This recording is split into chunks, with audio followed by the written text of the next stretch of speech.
a written production of the Recreation Centers of Sun City Incorporated and is intended for the sole purpose of informing our Recreation Center members. Any duplication, copying, transmission, broadcast, or use, including electronic and social media, is strictly prohibited without the prior written consent from the Recreation Centers of Sun City Incorporated. Thank you for watching.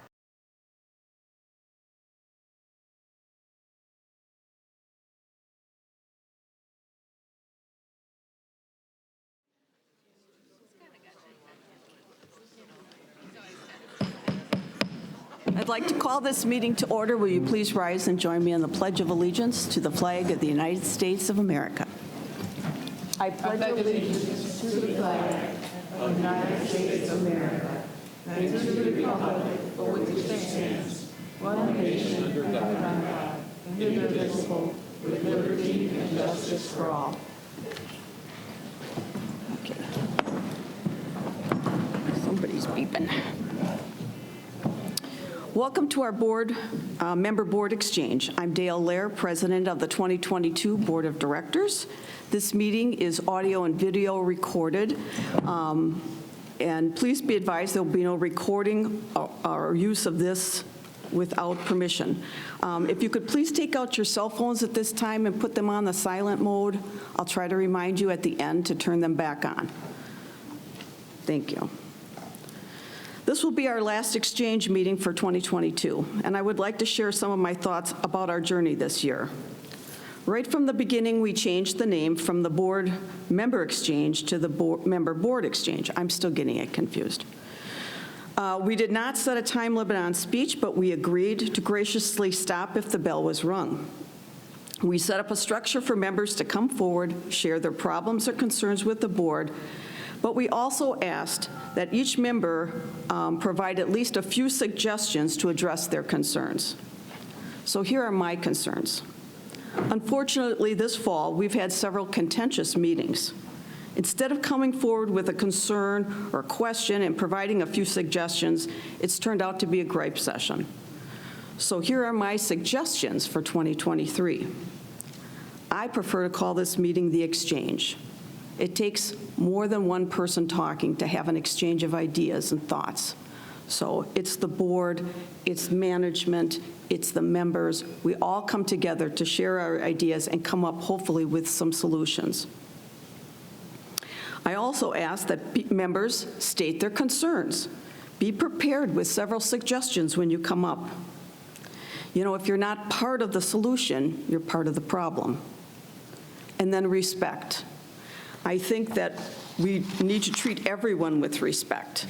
Learn and practice the civility checklist that was graciously provided by the Sun City Independent. And if someone rings the bell, please stop. Those are my suggestions. Thank you very much. I hope you give it some thought. I'm going to have the slide up later in the show that shows or the meeting that shows, there you go. I kind of skimmed off the civility checklist, but you should be able to see it pretty clearly.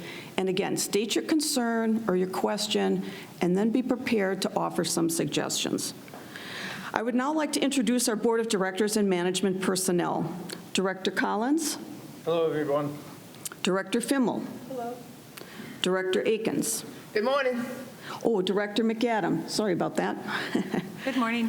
Vice President Ege is not here. Secretary Lenevsky. Hello. Director Nowakowski. Good morning. And Director Wilson. Good morning. Our management staff, Bill Cook, General Manager. Good morning, everybody. Angie Nelson, our Controller. Chris Herring, is he here? Yep. Chris Herring, Director of Operations. Good morning. Vern White, Properties Coordinator, or Projects Coordinator. Good morning. Brian Duthu, Director of Ground and Golf. Good morning. Jolynn Higgins, Communication and RCSC Management Coordinator. Marcia Johnson, our Corporate Executive Coordinator. Good morning. Teresa Serino, Director of Events and Entertainment, and also upstairs in the booth. Hello, and thank you, Teresa. Also like to recognize Alan Kleinhans and Carla Young, our audio-visual engineers. Did I miss anybody? Oh, yes, I did. I missed Holly and Mike. Pardon me? Mike Durmeyer and Paul. Oh, yeah, Mike Deermeyer, and I knew he was there. I talked to him earlier from bowling. Hello. And who's Holly, our cardholder services. Also, the lady that's spearheading the RCSC survey that's going to be going out. So maybe you can talk to that a little later. Okay, very good. And now I'd like to introduce you to some of our candidates for the RCSC Board of Directors. If you would please stand when I call your name and stay standing, I would appreciate it. Jerry Walczek. Is Jerry here today? Yep. Way over there. Hi, Jerry. Darla Akins. Morning. Steve Collins. James Ruff. Way in the back. Hi, James. John Stahlberg. Is he here? Okay. John Fast, up in the front, and Jean Totten, also up in the front. So let's give them a round of applause. It's a lot of work. We appreciate you running. And if you haven't done so, you can vote online. Voting is open. If you received a mail-in ballot, please get it in, fill it out, and get it in as soon as possible. Okay, our first item of business will be an update of current RCSC projects and issues by our management staff. Then I'm going to give you an update on the past projects that were discussed and suggestions and actions, if any. And then if you could hold your questions, we'll open the mic at that time. So, General Manager Cook. Thank you, President Lair. Good morning, everybody. Hopefully you enjoyed the gloomy weekend. Fortunately, my rec center update is not as gloomy, so that's a good thing. So we'll start with finance. So year-to-date income of $20.4 million was favorable to the budget by about $1.5 million, and most of this is driven by our great golf results this year, which continue into the fourth quarter. Year-to-date operating expenses of $16.2 million was favorable to budget by about $100,000. So despite the fact that we've had additional spending that was approved by the budget, we're still within budget on our expenses. So we had wages and lower general operating expenses that was driving the favorability. That was offset by a higher utility, higher seed costs, higher gas, and then, of course, the unbudgeted IT expenses that we've spent close to $300,000, I think, just over $300,000 there. So year-to-date net operating excess of $3.7 million is $1.6 million favorable to budget. Again, that's really driven by the top line with income. IT, information technology, processed 104 service requests in October, so 1,247 to date. And our human resources department filled 27 job requisitions in October, and that's 239 to date. Building and infrastructure, so 383 work orders completed in October. So that's 3,697 work orders that were done this year. And those work orders are just basically things that come up to fix any of the, centers or any of the golf courses or anything that goes on during the year. And what's our staff that covers that basically? We have 5 people that actually do the work along with our vendors. Yes, so we have vendors, and Vern manages those vendors, but then we have 5 people that are basically covering 3,700 work orders. So it's a major accomplishment in my opinion. So the Lakes East-West maintenance facility is now complete. We expect to be $200,000 to $300,000 favorable to budget. So our budget was $4 million. We're expecting to be under budget there. So the golf and ground staff is moving in. We've got our machinery inside, which is nice. When it rains like this, it's been outside. That's one of the major reasons. We have millions of dollars of equipment that's now indoors. So that's going to be a great help to us going down the road. So the next steps, we have the grand opening. Okay, December 12th, 12:30 p.m. Hope to see you there. Okay. So the Mountain View Center, phases 1 and 2, so we're starting to spend some money there, $139,000. So we're expecting a April 2024 groundbreaking. Okay, so I know it is tentative, but at this point, given the fact that we now have a construction manager on board, I think we're looking to start groundbreaking at that point. So we've got the contract, we have to finalize the contract, so that's under legal review at this point. And then by January, we're expecting to have that completed and then have the construction manager on board. So the Sun Bowl softball field improvements, so we spent $11,000. We're looking to start construction Q2 of 2023. And we're expecting to complete by early Q4 of 2023. So we're hoping again to have the storage facility complete first. So that's what our goal is at this point. We have a high-level design that has been delivered to us, and now we have to submit plans to the county, and then we have to do the bid and then get a construction manager on board to finalize the construction. Viewpoint Lake repair. So I haven't been over there yet this morning. I understand we got a half an inch of rain at South. So I don't know how that's going to affect the schedule there, but we are spending money, $673,000. I know you've seen some of the, the backhoe equipment in there. So we're starting construction. We're doing what we can with the water that's remaining in the lake. So we've pumped out over 20 million gallons since the November report. So we had to close down the Lakes West Golf Course so that we could pump water onto the course. So that's going to be one of the greenest golf courses that we have. It just recently opened this weekend, so it's going to be nice. So I encourage you to play. So we have the permit issued by Maricopa, and then the final wildlife removal took place. And so now we're going to start getting rid of the sediment, and the walls are going to start to come down. And then I believe we have another homeowner Q&A session scheduled for after the board meeting not this Thursday, but a week from Thursday. So if any of you are on the lake, we have another one scheduled after the board meeting. Best Friends Dog Club. So the last board meeting was approved to add a indoor space for the Best Friends Dog Club. So that's going to be incorporated into the PIF, so we don't have any dollar amount, nor do we have a schedule. However, we are looking for an interim solution. We've actually taken a look at it internally, and now I know Chris Herring is going to meet with the dog club December 14th. And so they're going to take a look at that indoor space and see if that's a good interim solution that they can utilize until we actually build something. Golf. So these are the guys that are keeping our top line above water. Year-to-date income of $6.4 million, favorable to budget by $1.2 million. Okay, that's driven a lot by some outside play. Operating expenses of $5.4 million, favorable to budget by about $162,000. And then the excess is $900,000, is $1.3 million favorable to budget. Total rounds for October was 23,473, so we've got 291,469. So we're looking to again approach 350,000 rounds this year. So golf is just off the charts. And then we've got some complimentary golf clinics coming up on November 5th. So I encourage you to take advantage of that.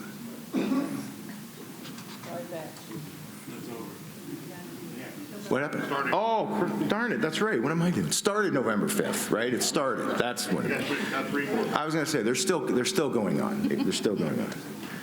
Bowling. So year-to-date income of $749,000, favorable to budget by $91,000. So Mike's doing a great job with bowling. It's driven by an increase in open and turn-in bowling. So reinvigoration of bowling. If you go over there, they're always full. Both lanes are always full. Expenses of $587,000, favorable by about $8,000.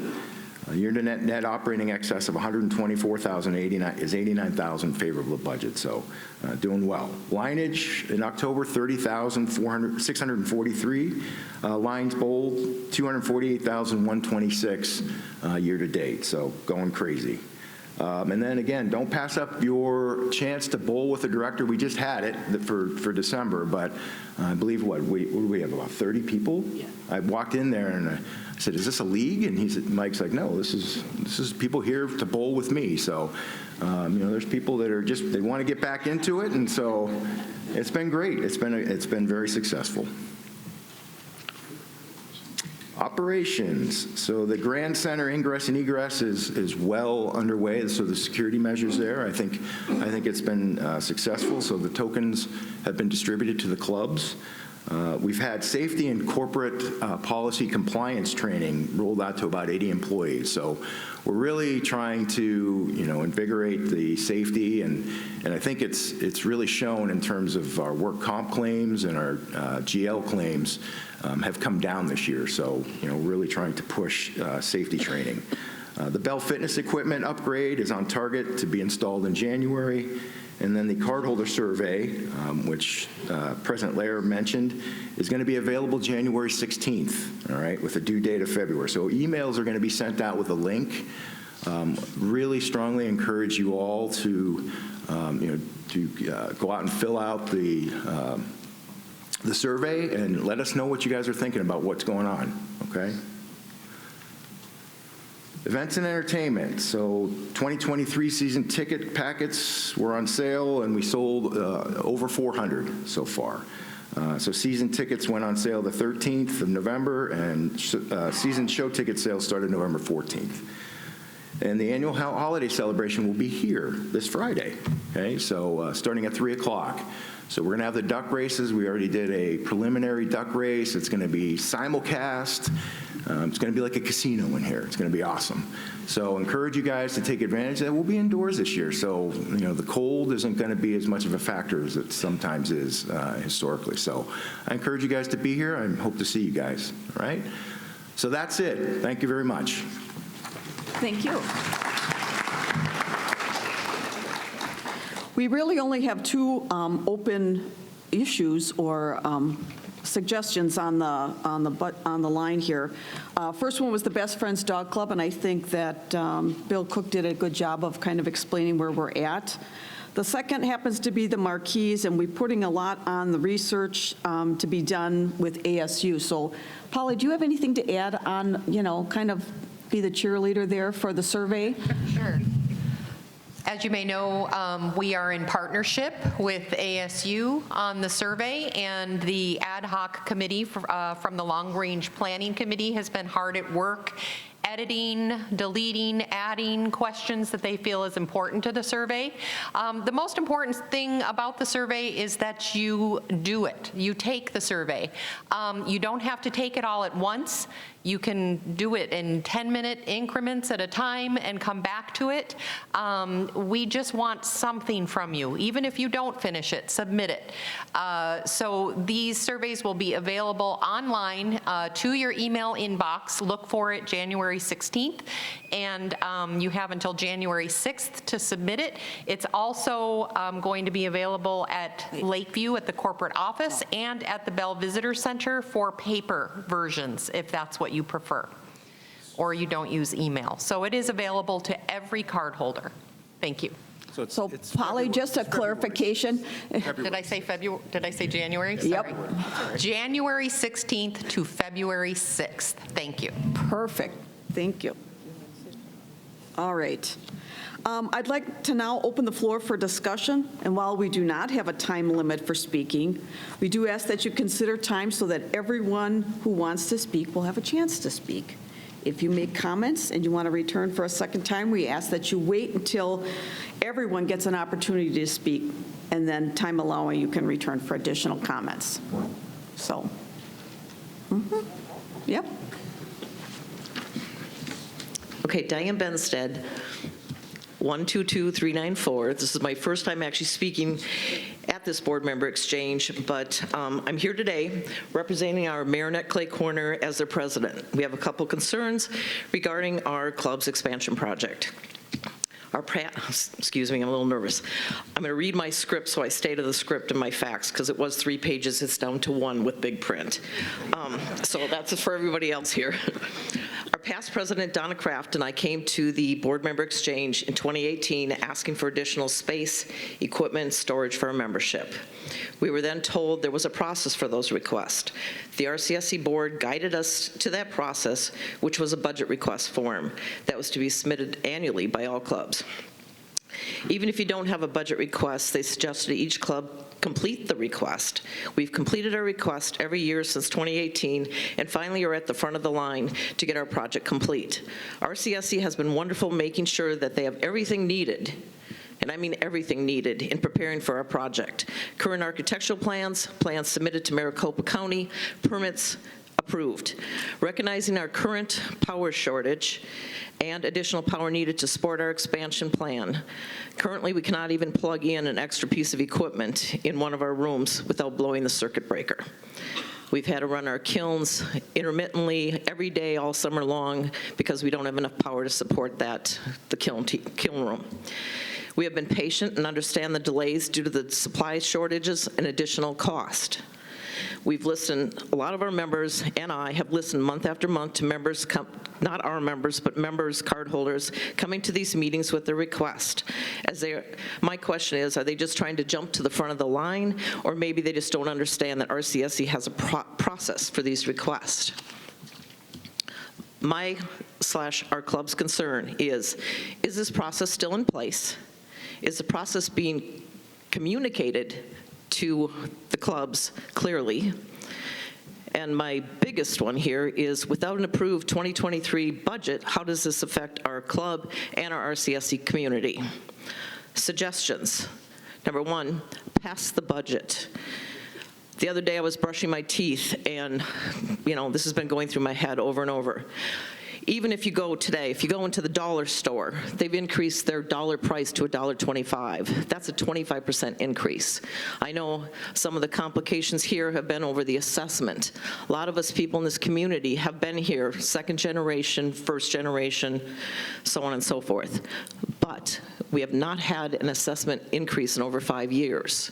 And if that's what's holding up the board from passing, or being a conflict of passing this budget, a lot of us in this community are expecting that assessment increase. Please pass the budget.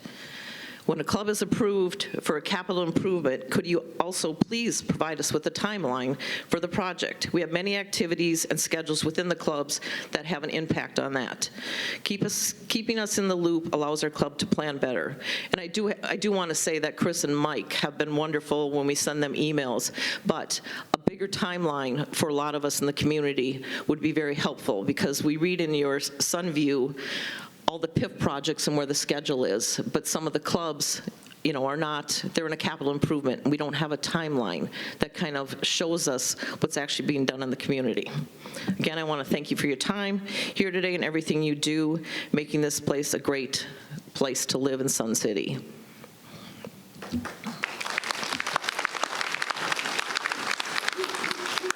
Thank you. Would anybody like to address concerns, suggestions? Megan? Yes. The club budget process is still in place, and that will be a topic of conversation or a topic of training when we do the officer and president training in January. So we'll make sure that we address that. Now, there have been some questions regarding current budget requests that I have not responded to yet, because we haven't passed the budget, and so we don't know the formal disposition of each and every one of those requests. So until the budget is formally passed and we know what the budget is, then I feel comfortable that we can communicate with clubs what the disposition of their request is. So then we go back to the board, where we want them to pass the budget, please, and support our community, because that budget is very important to not just the card holders, but the member and the future people coming. And if we run, one of the things I have to say, and I wasn't going to go into that speech, but I am, I guess, is even when I was a working person, and my husband's family's been here since the beginning of Sun City, which was great, I have bragged year after year to all the people in the community I live in and here. This community has always ran a budget in the black, which is wonderful, and there's a lot of communities, adult communities throughout the U.S. that cannot say that, let alone have the amenities that this community has. Again, Sun City's a great community. A lot of people want to be here and enjoying their retirement instead of coming to all the board member exchanges and trying to bring issues. You guys are doing a great job, and we appreciate that. And I want you to know that there's people that are not here that appreciate everything that you guys do every day for us. Thank you. I just wanted to say that immediately following this meeting, we are going to have a planning session on the budget, a presentation So that's immediately following this meeting, so hopefully we can get to some resolution. Thank you. So President Lair, if I could, so I actually debated putting the Clay Club on my rec center update. Mike Weeprud and I actually went through the schedules of a lot of the major projects, and this is a major project. The problem is that there's a lot of open items that I wasn't comfortable with putting on here yet because I couldn't commit to it. However, I know that there's activity going on with respect to the Clay Club.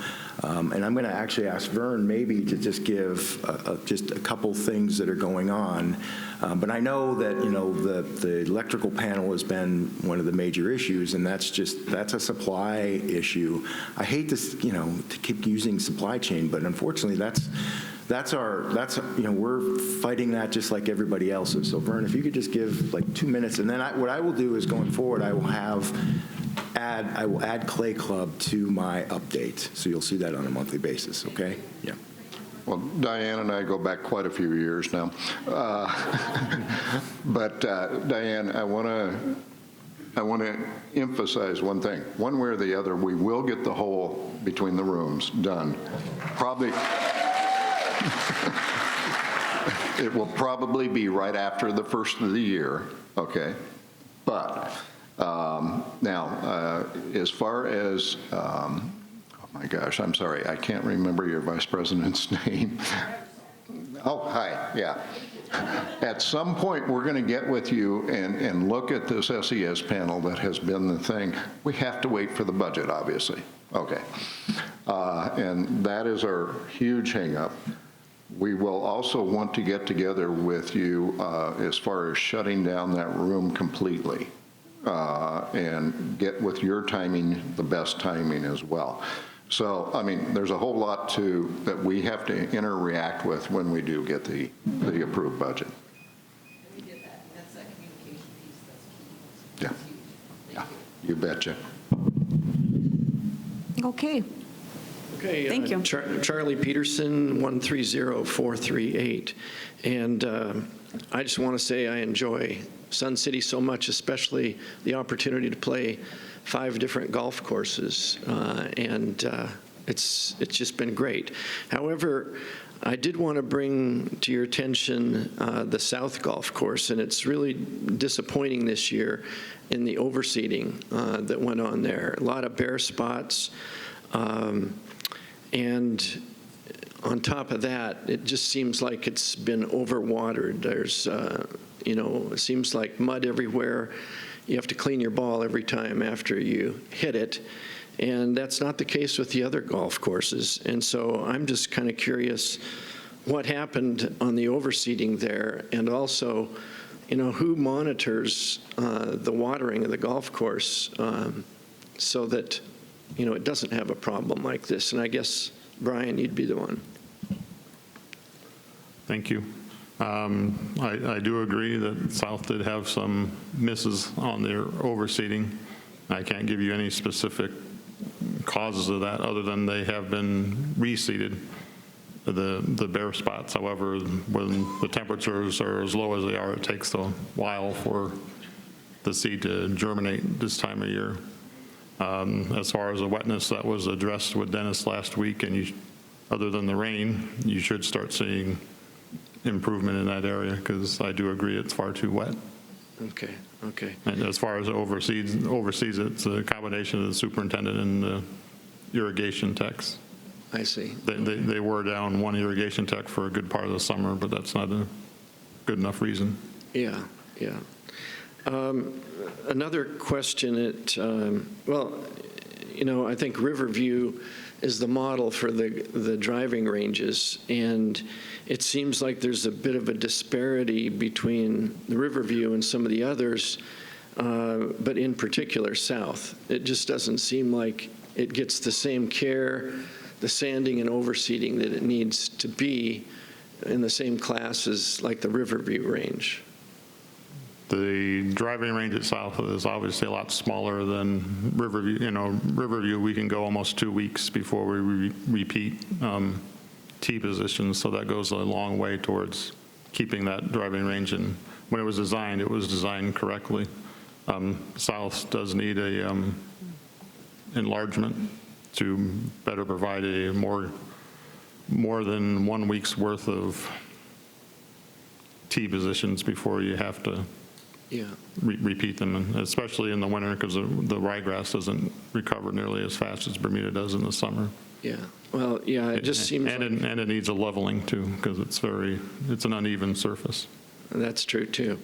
Well, lastly, I know a few years ago you overseeded along some of the main stretches of roadways like 107th and Union Hills, and just, aesthetically, it just looks so much better when you drive by the golf courses. And if you're encouraging outside play, like if you drive by and see a lot of green, especially this time of the year, it's just a lot more attractive. And I'm wondering why, we couldn't continue to do that or go back to do some of that.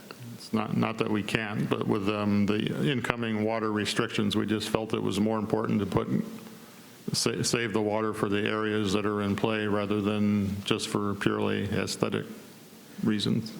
Well, maybe I misunderstand, but it seems to me those areas get watered anyhow because of the ryegrass or of the Bermuda. In the summer they do, but not in the winter we can turn those heads off. Okay. Well, it seems like, the budget's, excess has been favorable because of golf, and it seems like, maybe there'd be some extra money to spend for that to make it a little bit more aesthetically pleasing. It's really not a function of budget. It's more a function of preparing for water reductions. I gotcha. Okay, thank you. Thank you.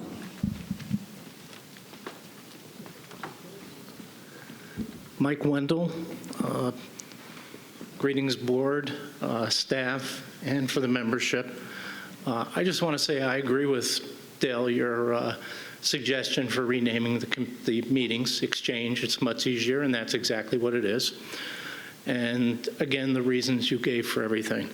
The other thing is I want to apologize to everyone in this room because I've been one of those that have gotten too passionate at times, especially when there's been some dissenting opinions, and I've entered into that point of being disrespectful. And I apologize for that to everyone here. And I will strive never to do that again.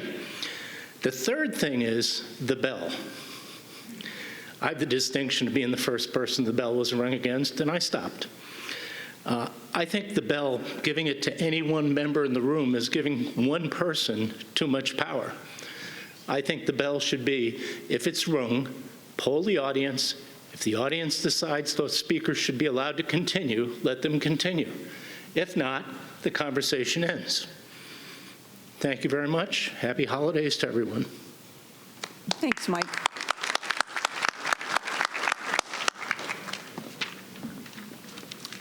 Good morning. Jean Totten, number 148753. Comment and then a observation/question.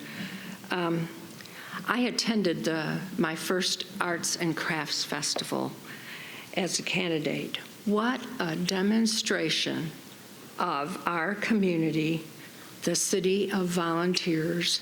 You couldn't have shown a better example of how we all pulled together to make such an awesome display. It was great. So thank you to everyone. And it takes a huge amount of people to put on an event like that. Staff, volunteers, clubs, unbelievable. My question, while campaigning, I have encountered many snowbirds. After welcoming them back and introducing myself as a candidate for the election, I was extremely surprised when they informed me that they can't vote. I heard it many times, and I said, "Are you homeowners?" And they said yes. And I asked them, "Have you paid your assessment?" And they said yes. And I said, "Then I believe you can vote." So I come here today because I don't want to make any mistakes. If I am incorrect, please set me straight. But aren't snowbirds who own their homes and are members in good standing allowed to vote? Absolutely. Thank you. And what about a homeowner who rents their house out to someone, does not live in it, but pays their assessment, and what's the other? They're a homeowner and they pay their assessment. The only thing is they're renting their home out. So Are they allowed to vote? And they're not living here? And they're not living there. Boy, I don't think so. It mentions something about 75 miles, but I mean, I don't want to put incorrect. I believe this has to be your primary residence. You have to be a primary resident. Right. And you have to be at least 75 miles Yes, well, I'm away. assuming. But this would be your primary residence. Okay, so anyone who rents their home out and it's not their primary residence and they're a member in good standing, there's no one voting at that house then. Chris? Chris is going to go. Good. Clear Gene, I think the air. I'll take a stab at answering that question. Thank you. The bylaws indicate membership requirements, and one of those is residency. So a homeowner who meets 3 of maybe 4 requirements, one of them that they do not meet is residency. They are not qualified to be a member, and by not qualifying to be a member, they're not a member in good standing. Hence, they would not be eligible to vote. So the provision for the 75-mile rule allows an individual with an Arizona driver's license to have the Sun City address be their primary Arizona residence, provided that address on their driver's license is more than 75 miles away. But in that case, that property is still not being rented out, because at the time you rent the property, you're no longer residing in that as your primary Arizona residence. Okay, so that seems to take precedence, that you have to be in the house. Residency is a requirement within the bylaws for becoming a member. Okay, thank you very much. And I'm glad that you were able to answer that, because there's probably some snowbirds who might be watching this back in Wisconsin or Michigan, and you can vote, folks. Thank you. Thank you, Jean. Hi, Farrell Ford, 126399. Couldn't make the last meeting because I had pneumonia. Didn't want to share it with all of you, so I watched the tape. And after that, a couple things came up. Dale, you mentioned golfers don't want to be here at 9. You had said you talked to golfers and they'd rather be on the golf course. They don't like, I don't remember what I said, but I think the impression that I got talking to golfers was that they really didn't want to come to meetings because they like to, a lot of other people too, like to enjoy their crafts or. And I understand that. I have a suggestion that may solve that problem. I have a couple of neighbors. Okay. I think the demographics of Sun City is changing, that a number of people who live here still work full-time. There's one particular woman that has mentioned coming to these meetings that she's taken time off work. Correct. I would suggest next year's board consider splitting the meetings, having half of them at 9 in the morning and half of them at 6 at night, so everybody in this community can partake of those meetings. Okay. You know. The other issue, and I'm sorry I've got to bring this up to you, but the other issue, you mentioned that you work for the board, not for us. I did some research after I saw that. If you go on to the website of the body that sets standards for nonprofit boards, and if you go on to the Certified Financial, the CFA International, they also address this issue, and I copied it, and it's very short, and I'd like to read it. Directors of nonprofits are representatives of shareholder members and are standards of their interest. Directors oversee management who execute the strategy approved by directors in a manner that maximizes the shareholder value. So I'm not sure you should work for the board or think that you work for the board. I think you partner with the board, but I think your responsibility should be to take care of shareholders' interests. We're not. Or members. They say shareholder members. We don't have shareholders. No, but they say shareholder members, okay? But you are members. Just members, not shareholders. Okay. The other issue, and I wasn't even going to talk about this, but since you're bringing up the budget after this meeting, I am not sure, is the sunset clause still in effect where certain people are sunsetted at a lower rate? Correct. One of the things I would like you to look at, I am a single person.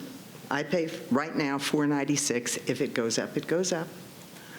I have acquaintances who are a couple, pay half of what I pay. They pay, no, each person has to pay. If you are single, okay, help me out here, people. There is, it's right now, the way they changed it is it's by rooftop, 2 people. But there was a time when it was a per person, 2 people. But it's not now, right? But it's not now, and it hasn't changed. It's okay. And so they're grandfathered, meaning eventually they won't, I don't know what the number is anymore. My comment would be, as you go into this budget meeting, talk about putting everybody at the same rate. I don't care. You can get rid of a grandfather clause. Okay, you guys, let's keep it forward. Okay. I would just say, if you would talk about it, I think it's fair that we all pay the same amount. Okay. All right, thank you.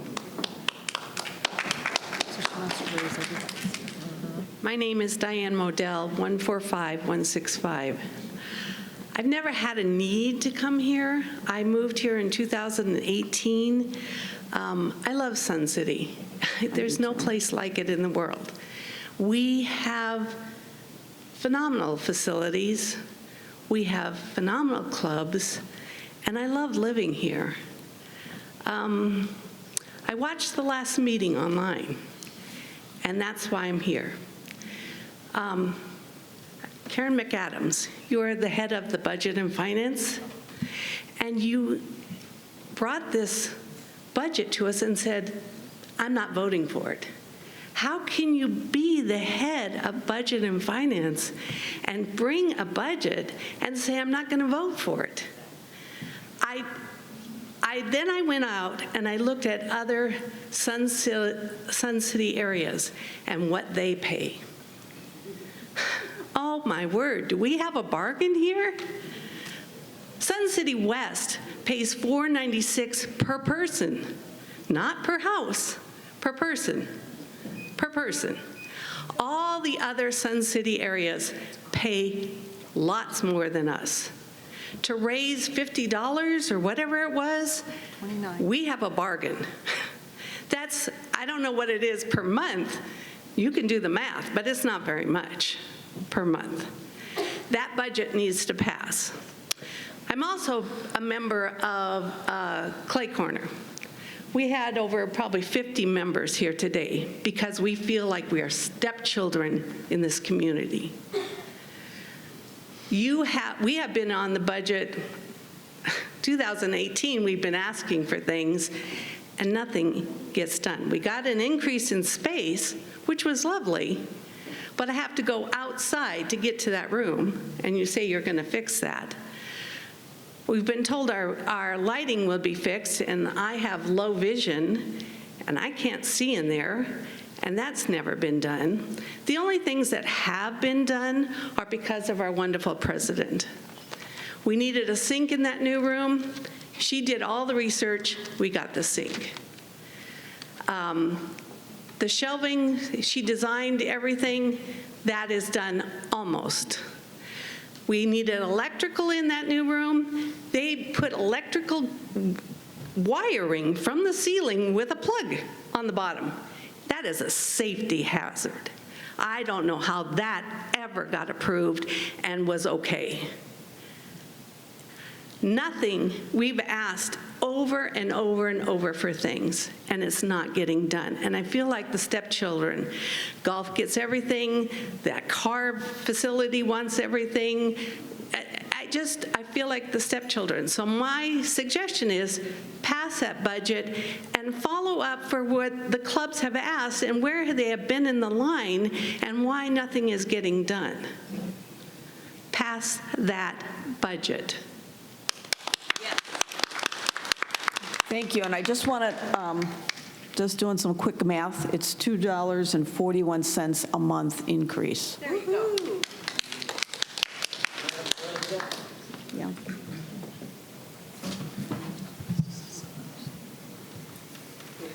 You know, we pay less than everyone else, but that shouldn't be a punishment to us.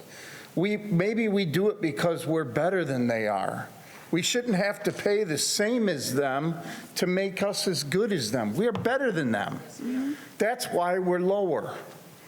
No, we have more. We have way more than them. Right, we're better than them, but we shouldn't have to pay dollar for dollar just to compete to prove we're as good.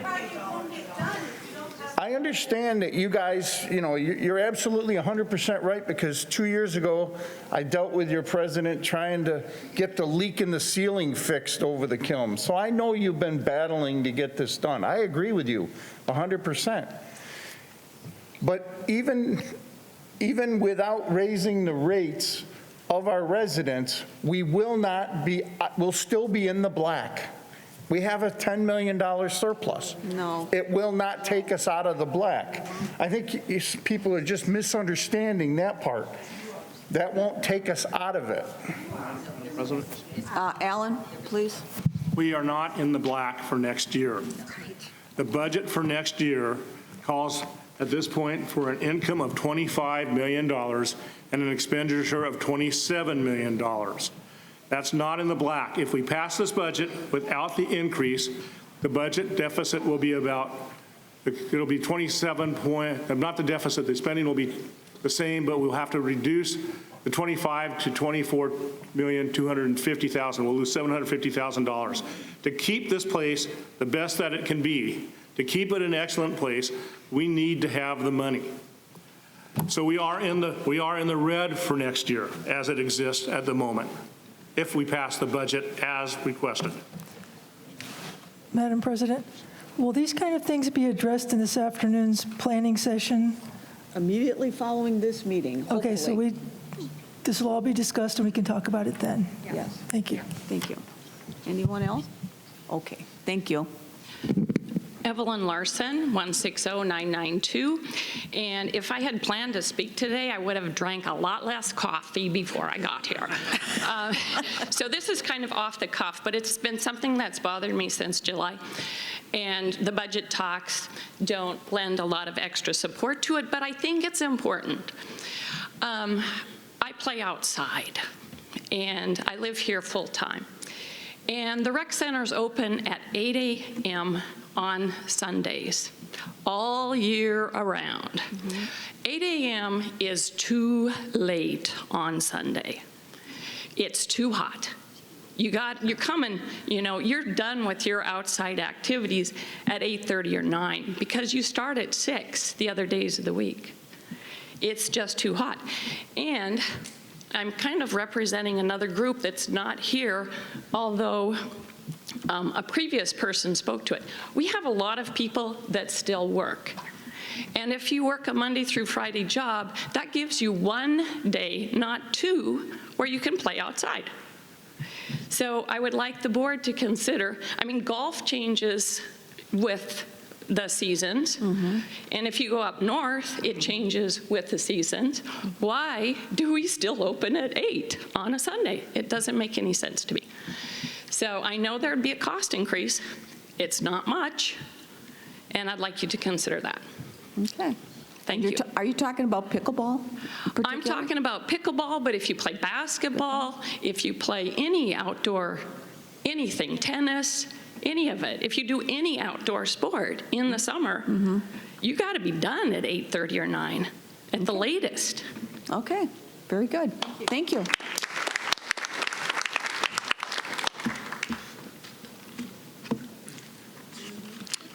Hello. My name is Kurt Carlson, 147705. Been a resident here for the last 4 years. My parents were out here for the last 30. My mom, Marion Carlson, just passed away. She was a member of the Clay Corner for many years. It's my first meeting, but I want to at least pass on a couple of comments and one question. Following up on golf, I did see the open item that they're looking to raise prices for out of residence, which I think would be a great thing. One thing I would pass on that myself and others who live here, we're having a much tougher time just noticing it in the last year or two getting tee times. And then when I get out to play, what I'm finding out is that I'm playing with more people that are not residents. So I asked them, I said, how are you getting these tee times where I'm not getting them? And they go, well, we split it up, but they buy these passes that are the full year passes for $2,000 or $1,500, and they get the same time allotment 5 days in advance as residents. And I have a problem with that. Why would an out-of-resident person get the same or an advantage over me for getting a tee time? I think we should at least maybe get 1 day in advance as a resident to get a tee time versus the out of residence people. They also made a comment that they play 5 or 6 times a week, and when you figure that out, it's about $6 a round for them. They would easily pay a lot more. So I know you're thinking about maybe raising prices. They'd pay double the price, and they'd still come back here. That's them telling me that they would do that. So there's your proof that it can happen. I think you really need to make that gap much bigger between what the residents pay and the out of residents. I don't know if you want to make a comment on that. So, unless you have more, do you have more? I just had some suggestions on some other ideas, okay. But that's my only question. But the non-resident pass did go up $250 this year, and we're planning on doing another $250 next year. We're taking the approach that that money is valuable to the overall budget, and we didn't want to see it evaporate by making a knee-jerk raise in prices, and we will continue to incrementally increase it as long as we're seeing the same support that we currently have. I mean, the price didn't change for a long time, and it wasn't really until the COVID years that pass became even remotely popular with outside groups. So they didn't see the value until very recently. Right. How about a difference on the tee times? They get the exact amount of time, 5 days in advance, as we do. They get into lottery and everything. If we would change it to 1 day, I would hazard to guess that even if we lowered the price, that a lot of them would leave because they wouldn't be getting tee times at all. So it's do we want them or do we not want them at that point, I think. All right. I just thought I'd throw that out.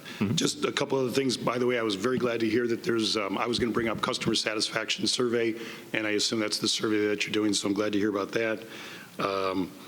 Another thing is on the projects, I hope that, I'm hearing, that you're dealing with contractors and suppliers and all that. You do a good job there in qualifying them. I think you'll see a major price difference come next year if things slow down. Construction right now, I just still talk to friends that are in construction. Prices are high, contractors are high, concrete, sand, everything is high due to all the stuff with the government passing. Things will change right now, but if you're getting pricing right now, it's going to be quite high.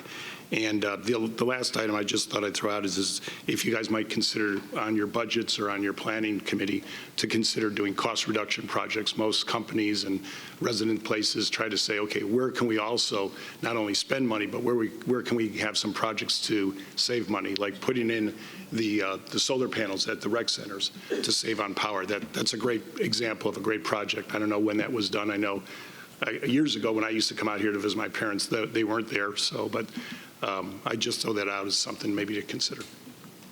Thank you very much. Yep. A lot of good ideas.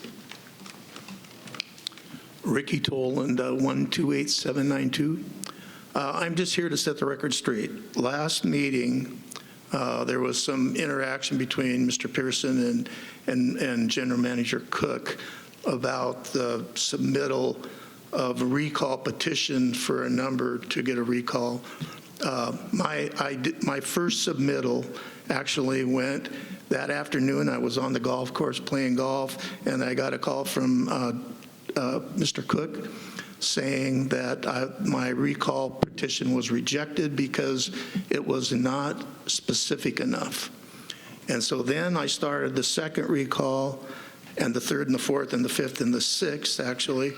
And then the attorney started to arrest me. So I just want it for the record set, because I think General Manager Cook got up and said, I did not reject a recall petition, when he actually did. So I'm just setting the record straight. Thank you. Thank you. President Lair, Yes. if I could, so just to clarify as well, the general manager at this time is not the gatekeeper to any petitions. I was relaying a message, okay? So that's a board decision. Good morning. My name is Cheryl McLean, 100212. A comment has been made at this meeting and many meetings. First of all, I'm a second-generation Sun Cityan. Been here since '06, and we chose Sun City because it was Sun City. And I get very uptight when Sun City, when they say, well, this group or this organization in Sun City West or Sun City Grant or whatever retirement communities pay a lot more. Well, so what? They chose that community. They chose to pay their prices for their homes by their choice. We should not say Sun City West pays a lot more for their yearly fees. So what? Let them pay that. We want to keep our fees low so the people can afford it here. Thank you very much. Thank you. Hi, my name is Lorraine. I'm 145957. This is my first time at the meeting. I moved to Sun City because I wanted to enjoy my retirement years here. And the first couple years I was very happy, and then the house next door to me went up for sale. It was purchased by a commercial facility for profit, and what they want to do is it's going to be a group home. So that group home will be open 24/7, 365 days out of the year. I spoke with the workers there, and what they did was they took out the dining room and changed it into a bedroom. They took out the family room, changed it into a bedroom. And they said it's supposed to be a 10-bed facility. When I called the county, they said they were approved for a 5-bed facility. So I'm kind of concerned about that. The weeds at the property for 2 years were this high. There are no permits posted outside of this building for any construction, what they did. And they actually trenched all the concrete out of the house for the sewer lines. So there were 3 feet deep holes in the middle of the house that crisscrossed the house. And the dirt was piled this high up against the 1-bedroom window. No notice was provided to any of the residents on that street that this was going to take place. And this street is West Hidden Valley Circle. It's a very quiet, everybody keeps their houses very well done. Nobody even parks their cars in the driveway. So this is going to be a traumatic experience after it's completed. I'm concerned about the traffic issues that are going to come in, because you're going to have workers, you're going to have guests. If it is a 10-bed facility, there are going to be families coming and going, healthcare providers coming and going, ambulances coming and going. I'm also concerned about my property values. Does this mean that my property values have now dropped, that I went from a residential area now adjacent to a commercial area? Do I need to go to a real estate agent and find out what my damages are as far as my housing values of my property? Did the owners, my question is, did the owners who purchased this property, did they sign the CC&Rs like everybody else who's a resident has to sign and agree to? Because I don't think there's going to be any intention to abide by what we desire here in Sun City. Who is responsible for making this commercial endeavor for profit going to abide by these CC&Rs? The house has been for years siding falling off the side, holes in the front yard. Right now they have a big digger out front and they have it blocked off. The hole is so deep that if you walk by and you fell in, it would come up to here. Multiple dumpsters of concrete have been going on for months, coming and going. I spoke with Gary Owens and Mike Fisher, and they basically said, I called Joseph Mueller of Maricopa, and they said, yes, they did apply for a 5-bed unit. And we're talking about financing. I have a suggestion, as you recommended that we do.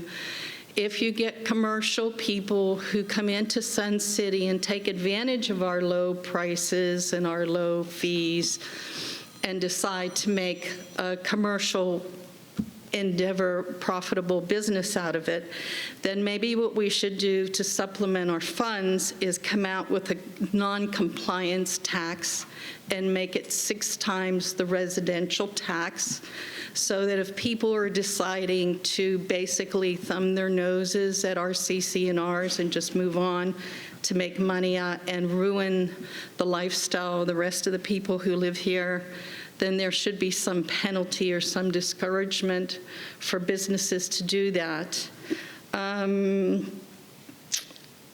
The other thing is that it's not only the group homes, but we're getting people from out of state. I was driving around going to an estate sale, and one of the properties in their backyard, they have a garage that is twice the size, the height of a regular 1-story house in Sun City. And I stopped and I rolled down the window and spoke to one of the neighbors, and they said, yeah, they're waiting to see what's going to happen to this. It's a huge monstrosity, and supposedly these people also came in from out of town and basically are thumbing their noses at our CC&Rs and decided to build this monstrosity that's the length or the width of the property there.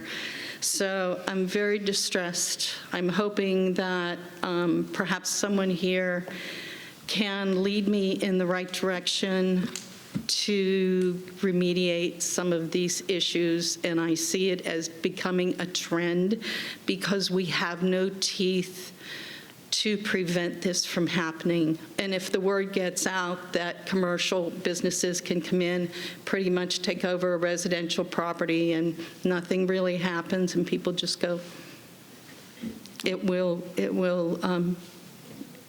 be more. Well, Lorraine, I appreciate you coming forward with this. It sounds like a terrible situation. The first thing I'm going to tell you is CC&Rs really need to be handled by SHOA. Have you gone over there and talked? And I know that Mike is a member of SHOA. He's on the board.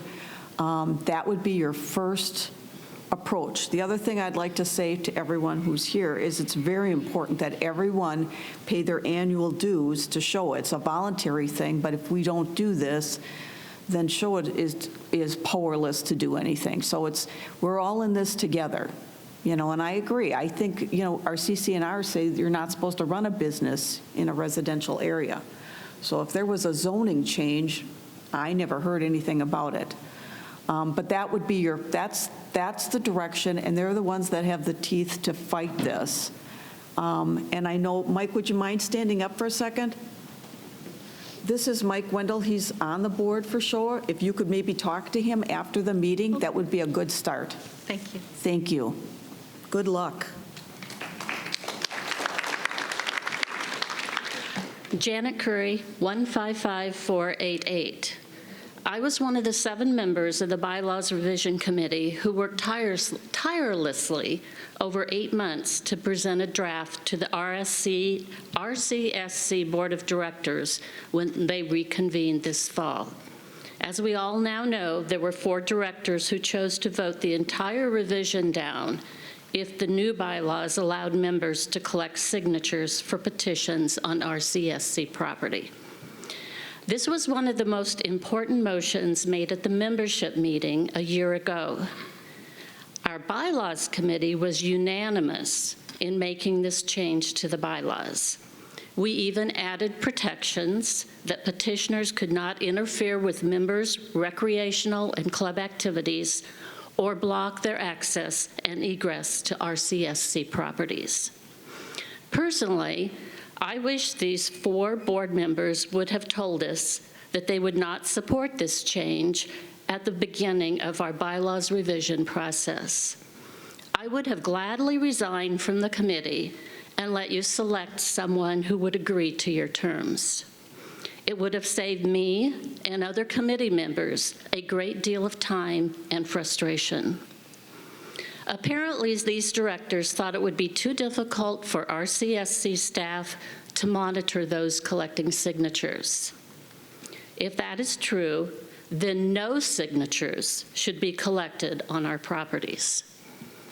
Imagine our astonishment when we learned that a few of these same directors were collecting signatures themselves on RCSC property for members to be mailed absentee ballots, along with recommendations of which candidates to vote for.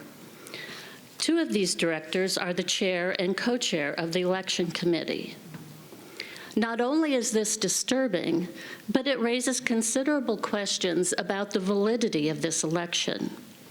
Apparently, this practice has been going on for a number of years, which means the election results for prior years are also suspect.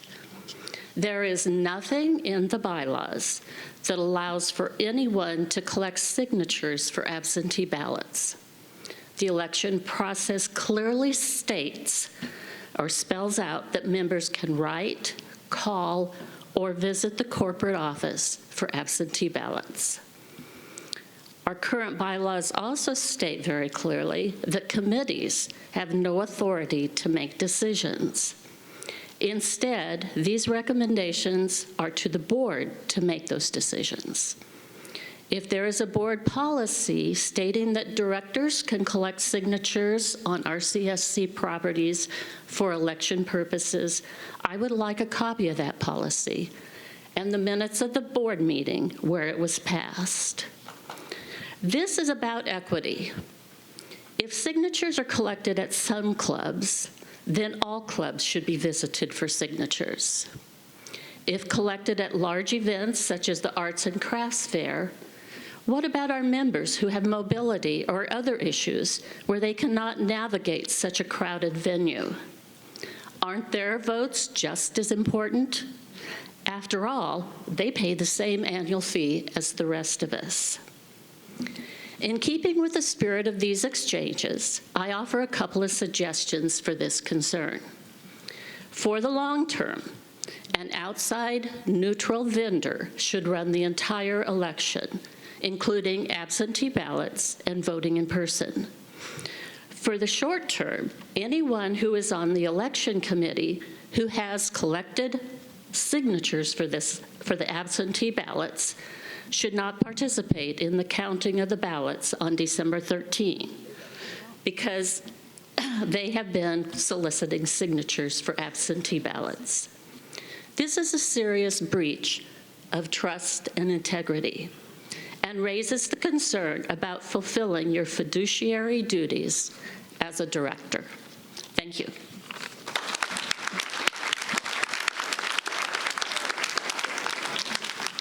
I would just like to comment that no board member, no election committee member counts the votes, or RCSC staff. It is an outside auditor that comes in and counts all ballots.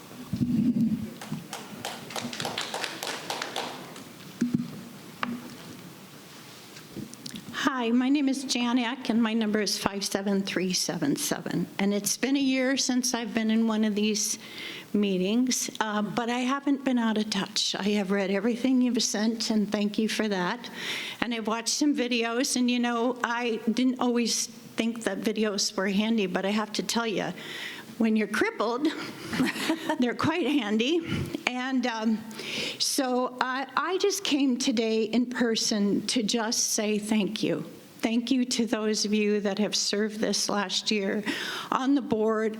I know that it's not easy, and your willingness to do that and continue to do that and vote it, whether I agree with you or not, vote what your best interest the best interest of RCSC is. I really applaud that. And I also come because I wore one of those shirts for a long time, and I just want to say thank you to the staff who work so hard and in the benefit of all the members. And I miss you, and happy holidays to you all. Thank you. Thank you.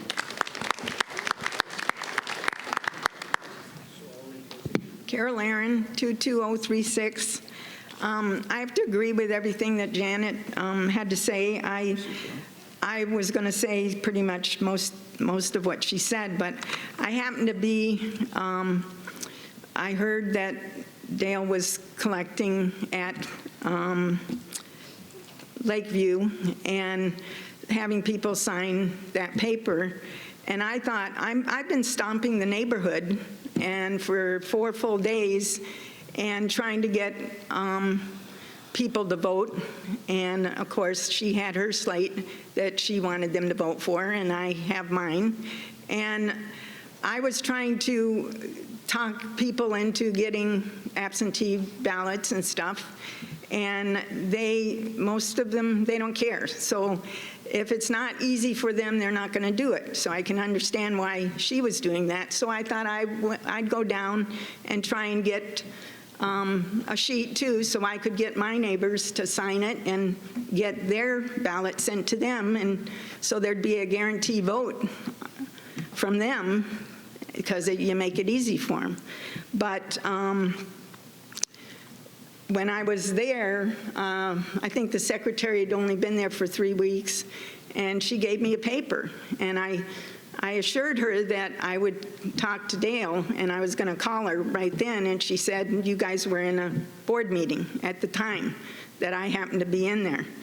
And then Mr. Cook came through, and I told him that I had, issues and that I would like to do the same thing, and he said that only the members of the election committee, thanks Sue, could have the opportunity to do that. So I gave the paper back. Actually, the secretary had given me the paper. I gave it back. I didn't want to cause any issues with her. And then the next thing I know, Marcia comes in, and she says, this has been going on for 9 years. Well, I say, just because something's been going on for 9 years, if it wasn't correct and shouldn't have been what was being done, it needs to be fixed. Thank you. So your suggestions? Well, for one thing, that you should never be able to do that. I mean, you guys were the ones that didn't want us using the... Right, I know what you stated it very well. Do you have any suggestions? Yeah, the suggestion is nobody should be, if you guys aren't going to allow us, nobody should be able to get signatures on RSC property. That's very simple. I don't even know why it was done to begin with. Madam President, I've got to say a few things. The first thing I've got to say is that the bylaws, as I understand them as they currently exist, prevent petitions from being circulated on property if it is not election related. In other words, for the candidates getting it. Absentee ballots application, whether you like them or not, are not a petition. They're a request in the election. I, for one, believe so far that the election has been run fairly. If somebody believes that it's unfairly, then call for an investigation and we'll see if there's anything wrong, but be prepared to live with the consequences either way. I've seen no wrongdoing so far. I, for one, would not put up with any wrongdoing. You may have a different opinion of what wrongdoing is, but I'm tired of hearing an election being challenged, not just now, but in other types of elections before it's even held. We don't know the results. And I can say at this point that I have not asked for any absentee ballot applications, but I'm listening to a setup. If one side loses, there's going to be an argument that it's unfair, and I simply don't believe that. Go ahead. Madam President? Yes, go ahead. Possible solutions. When the paperwork is sent out, the bills for your rec fees, have a paper in there that you can sign requesting that you be put on the absentee ballot roster. So then come election time, they mail it out to everyone who's filled out the paper and send it in. Thank you. Bill Pearson, 133438. I wasn't going to go there, Alan, but if you say to me that only 7 or 8 people are entitled to go out and get absentee ballot signatures and nobody else can, now you've got a disparity. And even as an administrative law judge, you have to recognize that. Oh, and by the way, it wasn't anything that anybody told anybody they could do. It just materialized out of nowhere. Sorry, that's improper. I don't want to debate it. I don't care. How many, can anybody tell me how many absentee ballots have been mailed out? I don't know. Roughly, I don't need an exact, is it? I have no clue. Sure, Marcia should be able to. Marcia? Well, I'm going You- to, I just wanted yeah, to make sure I thank you. could. I didn't know. I think there's like 185 Okay, thank you. that have That's been all. either come in and filled out or mailed out to people. Being a student of the election process, because it's always fascinated me, I think you're usually around the 60 to 80 ballot number from years past, but just my impression. Delighted to see the Clay Club here, the Marinette Clay Club, Clay Corner, whatever their proper name is. I have no less than 6 pieces hanging in my house, done by Donna Kraft, that are spectacular. However, it becomes, again, disingenuous to pretend that we didn't have the money to fix your electrical. I'm sorry, we had $1.5 million of carry forward money for the last 6 years. We used to do balanced budgets in Sun City. The money we took in, the money we spent. Oh, by the way, we spent it on clubs. We weren't shy about fixing things that were broken, rather than saying, wait until next year, or worse yet, wait until election year, and let's promise everybody everything. Sorry. Balanced budgets are how nonprofits work. I know Bill wants to get higher reserves. That's all well and good. But that should be a policy determined by the board and a line item that would then go to the bottom line for reserves every year. That's the right way to do it. Golf, it's interesting to hear those comments. I checked the October golf full play pass sales to outside members. They're up again. They're still up. The $250 increase didn't stop sales, slow down sales. They're still up because it's the best deal in town to come and play on our courses for a half what you'd pay anywhere else in the West Valley. It's insanity that our members can't step on a golf course when they want to because you're selling 13,000 tee times to non-residents at cheap rates. Why is that so hard to get your head around? We were built for the community, not for some people living in Peoria, Surprise, or Glendale. Again, it's not rocket science. I'm looking forward to the budget meeting, planning session. That should be interesting. I heard a disturbing rumor that the amount somehow was dropped to $18. To my knowledge, there's been no discussion with many of the board members. There's been no discussion with the Budget and Finance Committee about the drop. Don't know if it's true. There should be a logic or a rationale behind everything you do. We'll see. I'll wait patiently and listen. So we'll see. But process matters, guys. Process matters. You can't just do what you want in a community that's owned by all of us. When you have committees that are supposed to have input, they should have input. When you have 9 board members should have input, not 1 or 2 of you. Just my opinion. Take it for what it's worth. Finally, have we changed our policy now when somebody dies and their house is going to go up for sale, that we're now suddenly collecting $4,000 from the people when somebody dies, and then $4,000 again when? No. Has something changed? No, I don't know anything. I don't know what you're talking about, really. You're talking about someone dies, we charge them $4,000 to sell their house? I can give you 2 instances where people have died. They have a year to sell. No, well, if somebody, Inherited, they have a year to sell it. But you're making them pay it right away. It never used to be that way. I'm just telling you, now I understand you, if it sells within the first year, you're right, Sue. If it sells within the first year, they can apply to get the $4,000 back.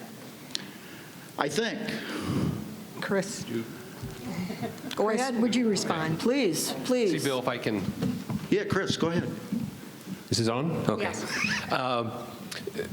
When there is a death of an owner, depending upon how that property is titled, will dictate whether or not a preservation improvement fee is charged and collected in that instance.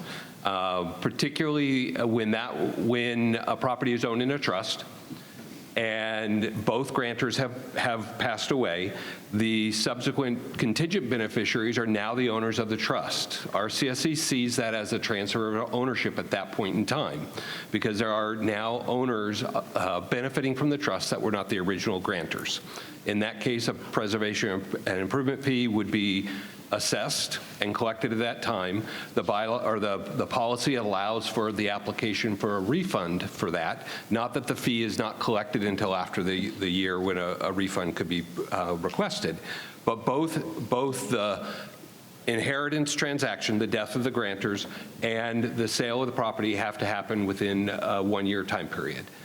When a property is held individually, there is no transfer of ownership until probate happens and there's a deed transferring ownership at that point in time. But in that case, another preservation improvement fee would be collected or assessed when that transfer of ownership occurs. So I'm clear, Chris, when a flipper buys a house then and in 3 months puts it back on the market, are they able to apply for a? No, the provisions require that property was your primary Arizona residence for a refund. The exception is provided in the case of an inheritance, that the inheritance does not require residency. So since a non-qualified investor that owns a property has sold it within a period of time, that would be the transaction within a year. They didn't occupy the property, nor was it an inheritance, so they don't qualify for a refund. Thank you. Which triggered another question for you, and it was back to that question about a person that lives here 5 or 6 months out of the year. If my primary residence is Minnesota, but I come down here, own a house, pay my lot assessment of $496, but my primary residence, in other words, where I vote, is in Minnesota, am I not allowed to vote in the RCSC election? Again, your eligibility to vote in the RCSC election is based upon being a RCSC member in good standing. So provided that you meet the membership qualifications within the bylaws, then you would be eligible to vote in an election. Okay, and I heard you say that in back, but I was confused because you included the primary residence comment. That's, I think, what we use for determining board candidacy qualifications. But that's not what we use for the ability to vote, is it? As a primary residence? It is your primary Arizona residence, and let me qualify, primary Arizona residence. Okay, so if I live in Minnesota, vote in Minnesota, come down here for 5 months, and this is where I get my mail for 5 or 6 months, I can still vote? Yeah, okay. Yes. Thank you. Janet, if you could, Yes. If you could let the lady behind you go first, and then, thank you. Good morning. Linda McIntyre, 123216. I wasn't going to speak today, but the issue came up again about budget process. You didn't put the spreadsheet up about projects that were finished that we talked about last month, but budget and audit were one of them.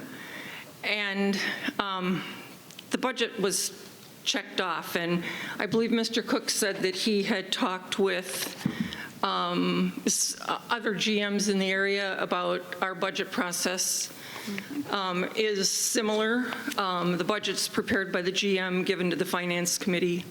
Was that correct? That's correct. That part I agree with, but I think that's where it stops. As I referenced our friends in Sun City West, which is kind of comparable to how we compare things from time to time. And that was kind of evidenced by the Clay Club people, or I'm sorry for not referencing them correctly, I'm speaking off the cuff here, but it's obvious that there isn't a lot of conversation about our budget after it's presented to the Finance Committee. There's a breakdown in the clubs and the conversation that we have among the members. Our budget process is incredibly short. There isn't a lot of conversation. The clubs obviously don't know what's going on.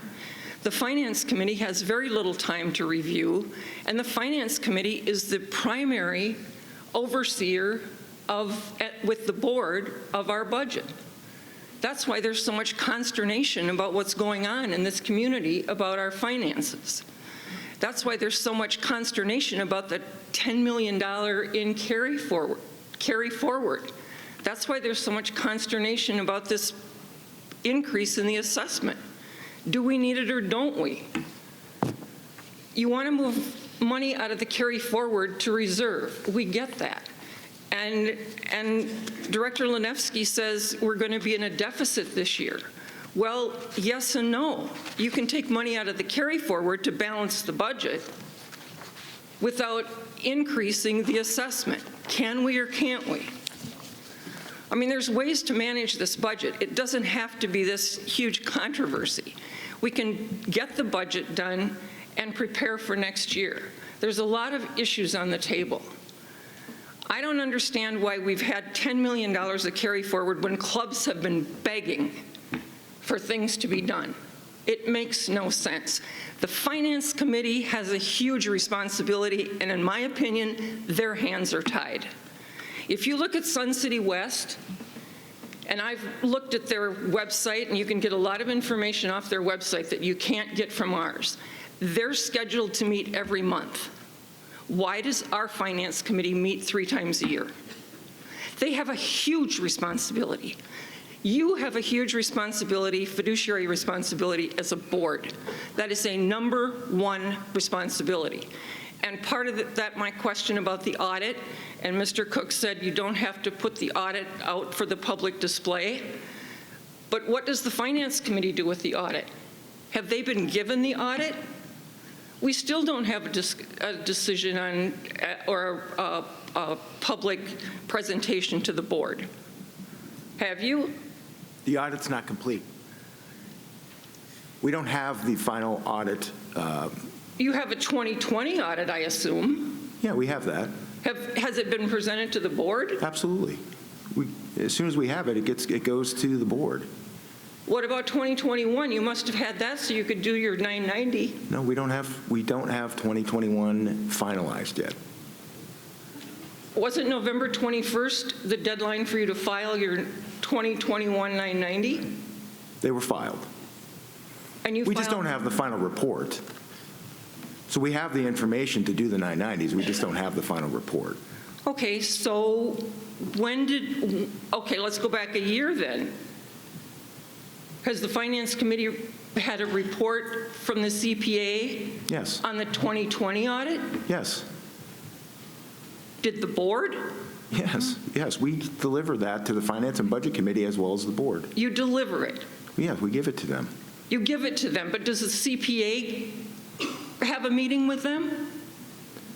So we don't typically have a review with them. If we have in the past where we've had questions about it and we bring the CPA in, but if there's no questions on it, then we don't do a review.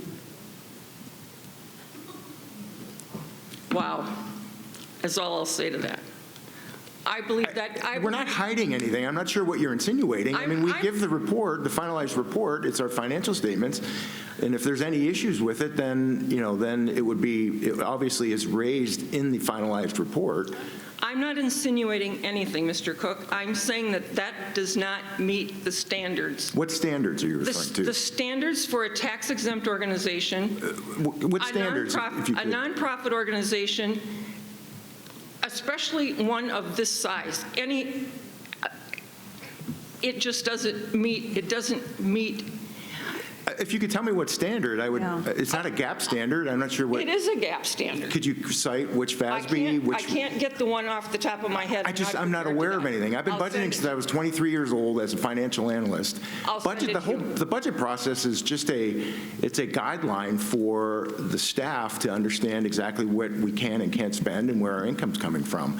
There is no standard on budgeting. You can do a top-down, you can do a bottoms-up, you can do a historical. I've been part where, the CEO says, you know what, you're going to do a 10% cut. And there's no rhyme or reason for it, but you have to incorporate that into the budget.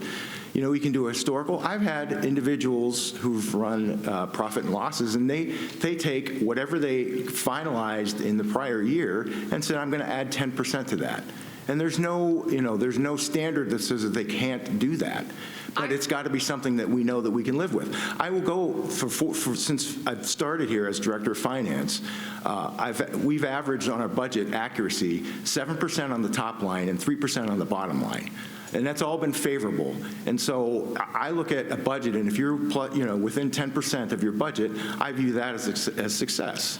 But there's others that say within 20%. I don't dispute that one bit. Okay. What I'm talking about is financial reviews and the Finance Committee overseeing the just your financial reports. And people criticize the Finance Committee for not understanding finance. And the I overall don't know budget. if I agree with that. I think we have some great people on our finance committee that provide great I agree with that, Right. but it's not transparent. That's my point. We present our financials every month and our variance to budget every single month, and then we do a quarterly, a first and third quarter reviews of those. If there's any issues, variances to the budget, then that's reviewed by the Finance and Budget Committee. I understand that. I get that you put those out there, but it goes deeper than that. And I will send you the information that I'm talking about. Like I said, I wasn't prepared to talk. Thank you. I will finish. Thank you. I just wanted to say, too, I know that you were at the Budget and Finance committees when the budget was presented, and it was voted on. There wasn't a lot of consternation at the meeting and amongst the among the committee members. They talked about things. You say that there was all these problems, and it wasn't. It was passed by the committee. The bell is rung. The bell is rung. Okay, very good. Janet Curry, 155-488, and I'm going to give you my suggestion first before I tell you what my concern is. And that's if the board or a committee or any of us choose to do something or take an action, let's look at the written documents. Is it allowed? Does it state that you could do it? Or because it became apparent to me through watching this and being involved in our committee that sometimes if something is not prohibited in the bylaws, then people think it's allowable. And that isn't the case. And that even came up in one of our committee meetings when we decided not to put something in the bylaws. I can't remember the topic. And one of the committee members said, oh, well, then the president can just decide whether to do it or not. And our parliamentarians said, no, it needs to be written. So my suggestion is that you look at your written documents. It was mentioned, I was watching the video at one of the last meetings, that the gentleman who had the petitions last year and was denied, that the board voted on them. And I have not seen anything in the bylaws where it says that the board votes on whether a petition is valid or not. And I'm talking about the current bylaws, not the revised ones. So I think you need to, just like we as citizens have to abide by the law of our lands, I think you guys, or all of us, need to be more cautious about abiding by our written documents. Thank you. Thank you.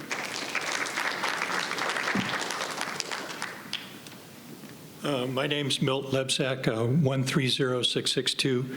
I'd just like to make a brief comment and then a question. I am glad to hear the clarification of who is allowed to vote. My wife and I are snowbirds. We've been homeowners here since 2015. We voted in every election. We pay our annual assessment. Our legal residence is in the state of Washington.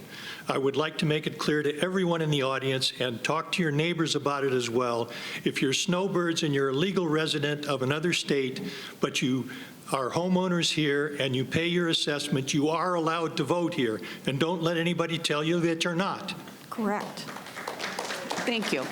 And my question, the first thing that I've seen in regards to the Mountain View project, that there's an anticipated groundbreaking in 2024. That sounds like good news. What I would like to know is there an estimated date of when a final design of the project will be available to the residents? Can anyone answer that?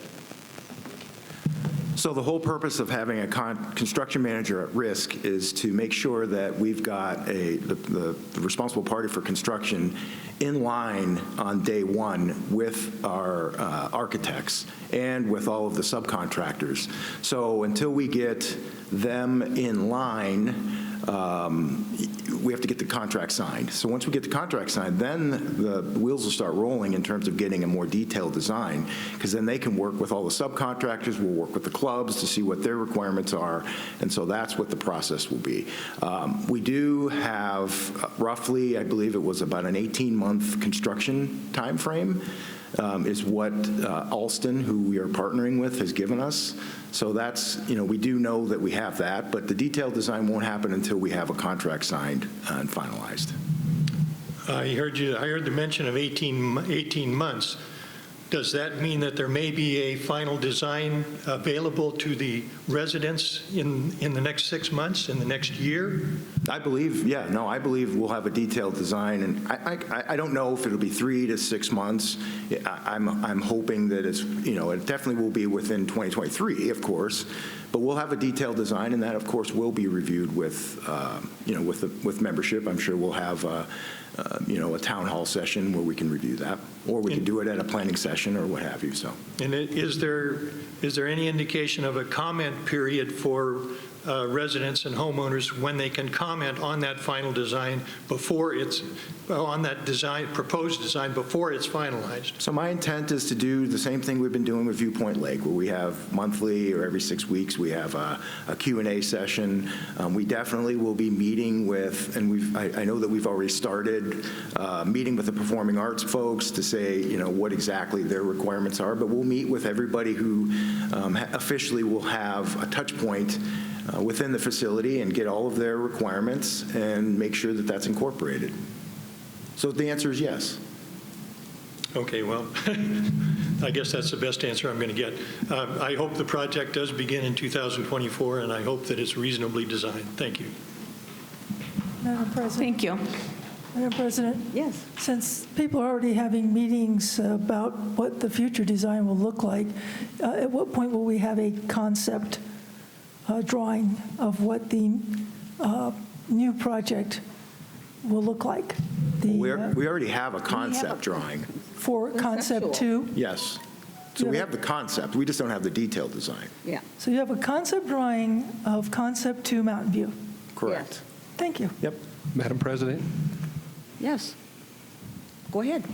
I just wanted to clarify, based on Mr. Lepsak's comments, members in good standing are eligible to vote in the Board of Directors elections. If a property owner has not presented themselves to the cardholder services offices to be qualified as a member and have a member card, then they would not be eligible to vote until such time that they have presented the documentation and received their member card. So I just want to be perfectly clear on that. Okay, thank you. Hi, my name is Bruce Lamb, card number 110989. Usually I try to wait till last, but unfortunately I have to be somewhere here shortly. What I'm going to talk to you about is I gave each one of you a flyer about Bowling for Veterans Link. Yes, I saw that. I want to thank some people, starting off with Mike and his staff at the bowling centers. They helped me quite a bit. If you haven't been inside them during the month of November, you would have saw a bunch of bowling pins hung up. These are people that have donated money to our organization.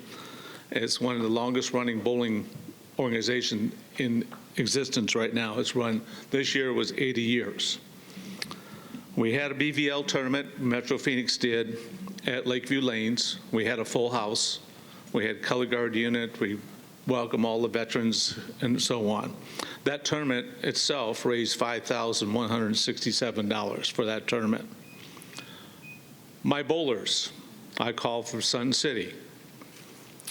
I had a goal this year of $8,000. Last year we raised over $6,000.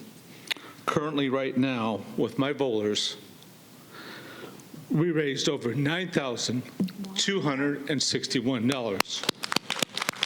And I want to give the thanks to them for their very appreciative support. And we still have some months to go because I have some things going scheduled for after the first year. If everything works out right, we'll earn over $10,000. And this money does stay here in the state of Arizona. It doesn't go anyplace else. It goes to the VA homes, hospitals, and clinics for the veterans to help them out. But I want to say a couple things. As I said, I want to thank Mike and the staff very much for their support of what's going on. And if you haven't been in there, I said you should. They'll see a board that was made by the Woodcraft Shop for their appreciation. We had some items that were donated by the Metal Shop, Stained Glass Shop, the Wood Shop for the tournament. And I do want to say thank you for those shops that submitted items. A couple businesses that also helped out, George's Restaurants at the bowling centers, Vital Signs, a bowling pro shop, Your Strike Shop, another bowling pro shop. We had Big O Tires that donated. We had Van's Golf Shop donation. The golf club the golf course donated some passes for the raising of the money for our veterans. And I just want to say thank the board for helping us out. I'm not saying, no, we couldn't do this, but I just want to thank everyone, all my bowlers, for their support, and thank you much. Thank you. And congratulations on reaching your goal. Thank you.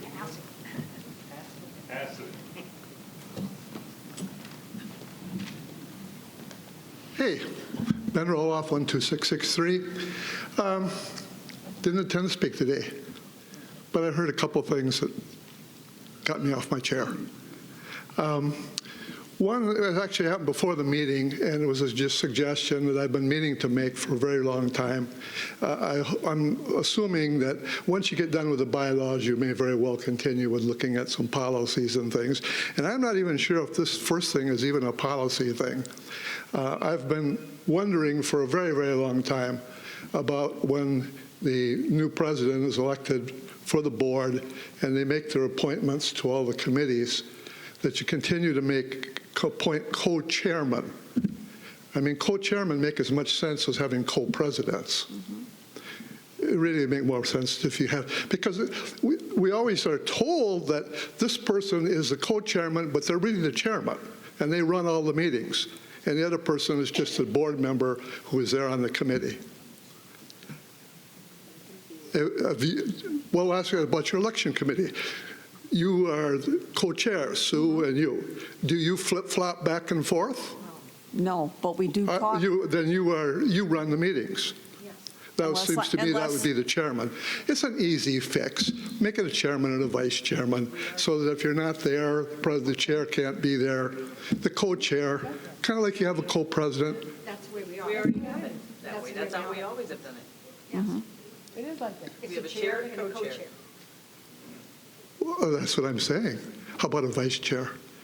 Well, it's a word. If you're a co-chair, then you have equal access to running. It doesn't make any difference, just an observation.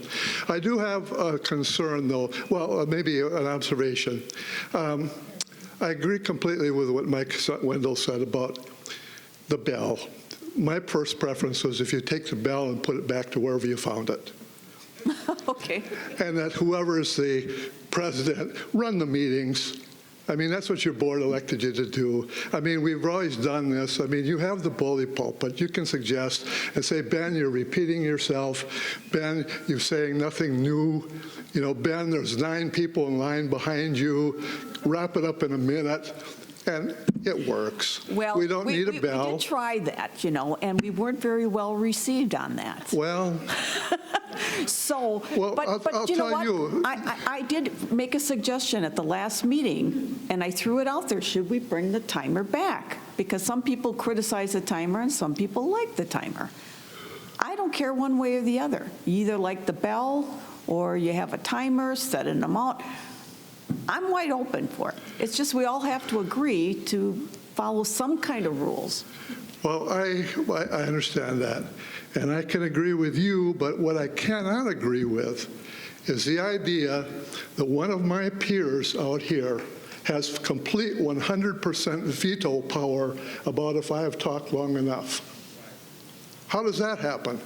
It's something that you could maybe do as a chair, and you forfeited it to anybody out here who wants me to sit down right now can go ring that bell, and I'm all done.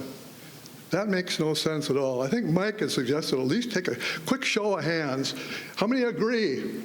And if there's look like half, you know, like. You like the bell or don't like the bell? I don't like the bell. How many people like the bell? Raise your hand. Like the bell. How many people don't like the bell? How many people would like a timer?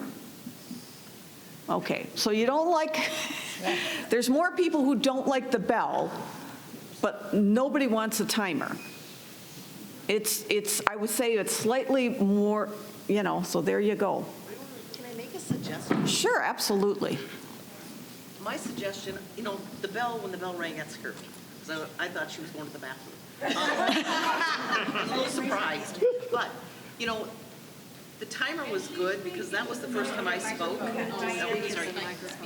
Share the mic. Okay, second Okay. time at the mic.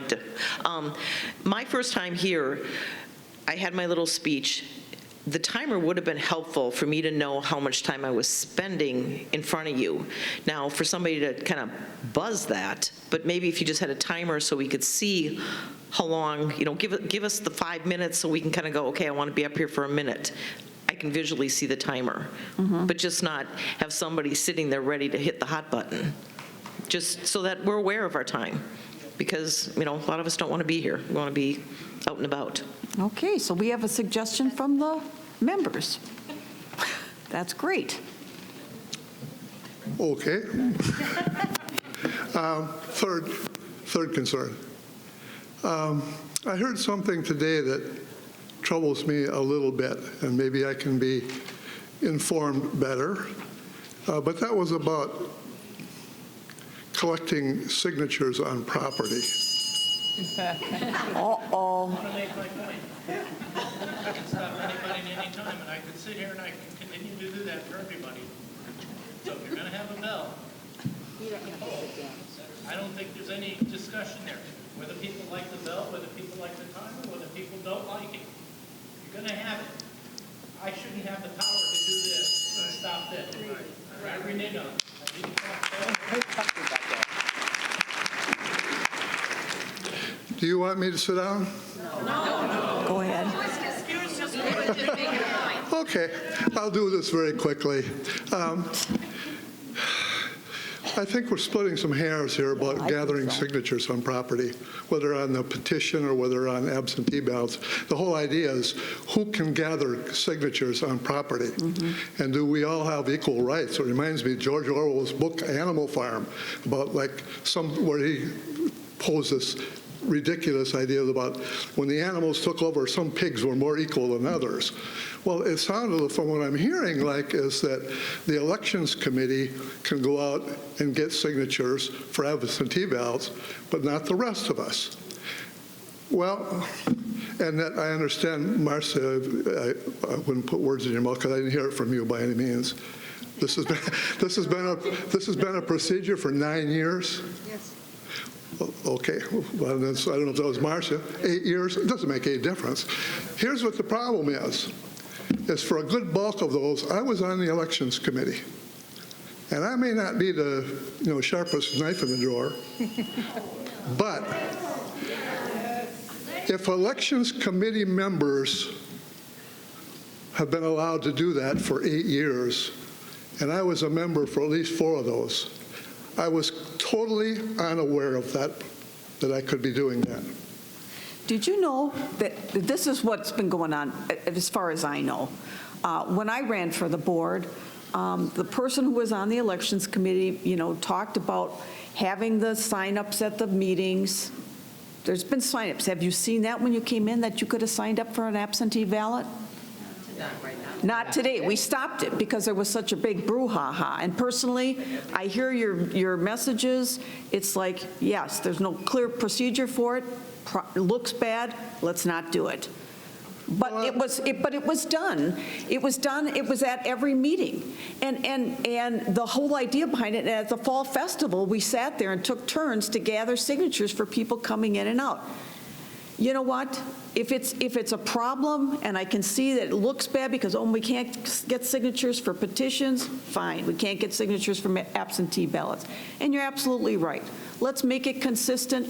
Call or stop in at the office, period, end of story. Sounds like you and I agree. Yes, absolutely. It's already been done. It's already been done, but, I want to give everybody a chance Well, to. it's been done, but what about next year? No, I don't think it will. We're not going to do it anymore. No. That's great, because it just doesn't pass. It was a sniff test, Dale. It was a former board member before I was ever on the board who wanted to encourage voting and participation.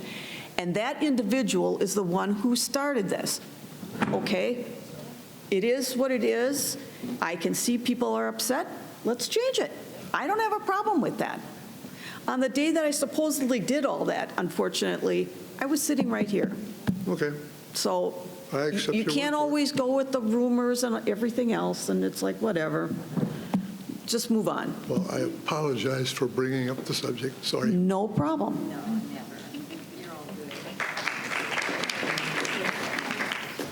Jean Totten, 148753. It's not a policy. No, it's not. But what is in the bylaws, I believe, is the fact that you're supposed to call or go down to the office. Okay. Yes. So as Janet mentioned, I think it was Janet, if it's not written, do we assume we can do it? No. Then We've already addressed that. Okay. Yes. And so, all right, as a candidate, it's kind of an important issue. Okay, well, I can Thank see you. why you would think that, but yes, it's already been addressed. Now, that isn't what I got up to speak about. I almost didn't notice this, Mr. Cook, but in your discussion, you talked about Mountain View, Sun Bowl softball, Viewpoint Lake, Best Friends Dog Club. What I don't see, and I'm interested because it says the tentative groundbreaking is April of 2024 for Mountain View. So since President Lear and you promised the pickleball people that no shovel would go in the ground until they were taken care of, where is the update on pickleball? Thank you. I haven't provided an update because it's not an official approved, board-approved PIF project. So I don't have any, I didn't want to put that on there because it hasn't been approved by the board. So I don't have the right to do that. We have been doing work, and we actually have, our goal is to have pickleball, an alternative pickleball spot before we break ground. That's the goal. Madam President? Yes. May I request an update on what's going on with the quilting room over at Grand Avenue? Yes, so we've started work there. The foundation has been poured, and so from there, I believe we're 90 days out. I'll look at Vern. I think that's the last discussion I had with Mike Weepert is that Porter will be done within 90 days. Tracy Besselbarger, 116319. I want to thank everyone on the board, management, and anyone else I'm forgetting for everything that they do in their due diligence. But I do need to recircle around to the budget. We need to move forward. We can't move forward without approving a budget. If it's all because the monies of $29 extra a year is a problem, there is help within Sun City if you need the help. We are the lowest. We are in, I always want to say the red, but the black. We always are self-sufficient. We never have to worry about paying over and above of what we have. So I think it's very important to get back to passing the budget so we can all move forward to 2023. Thank you. Madam President? Thank you. Thank you. I just want to say something that probably a lot of people in Sun City don't know. We have Amy and Tim Nixon here today, and a lot of you don't know how much they contribute to all of our clubs. I mean, it's unbelievable, and I would personally like to thank them for helping all our clubs. Thank you. All right, our next meeting of the Board of, one more person. One quick clarification. Tom Marone, 100825. We talk about membership cards and voting. I just want to, I believe the truth is you need to have the yellow stripe on your membership card. You can't have the green one. Blue. The blue. It's got to be green. I just wanted to. It got to be yellow. It got to be yellow, correct. To vote. I just wanted to clarify that for people who are card holders and not members, whatever. Thank you. Sherry Guida, 154312. Speaking now because I don't think I can speak at the planning thing, because I don't think members can speak at the committee members. I'm not sure. But the budget needs to be passed, and I know there's people that really, that $29 makes a big difference. It doesn't make that big a difference to me, especially when it looks at $2 and whatever per month. 41. However, can we do a graduated increase? Maybe $8 this year, $8 the next year, $9, think outside the box between 29 and not 29. And one more thing about the signatures. Instead of saying nobody can get signatures, I think we need to look at that, whether you're running for the board or whether there's a petition, those signatures should be available to be gotten on the premises where people are. And thirdly, I think that one of the people who spoke earlier, that most of the people here in Sun City are very happy and really don't care about the board. I think that's true too. So thank you. Thank you. All right. Are we waiting? Okay. Our next meeting of the Board of Directors will be on the 17th. Is that right? Correct? 15th. I looked at that and that's not right for me. Okay. This is our last board member exchange for the year, so we'll come up with a new schedule for next year. I am assuming it will return to the second Monday of every month. There being no further business and without objection, I'd like to adjourn this meeting. But before, wait, one quick thing I forgot. Is anyone on the board wish to make an announcement? Some people already have done that, but am I missing anything? Yes. Okay, sorry. I wanted to make sure that remind everybody that we have the Center for Seniors trees at Bell and Fairway, and those donations go to and help our senior citizens that meet a certain income requirement that helps them out for their Christmas holiday. And I've had the pleasure of handing out some of those gift cards, and I got to tell you, I've met some very tearful and happy people doing that. So thank you. Thank you. Again, no further business. Don't forget to turn your cell phones back on. This meeting is adjourned. Thank you. At least, yeah.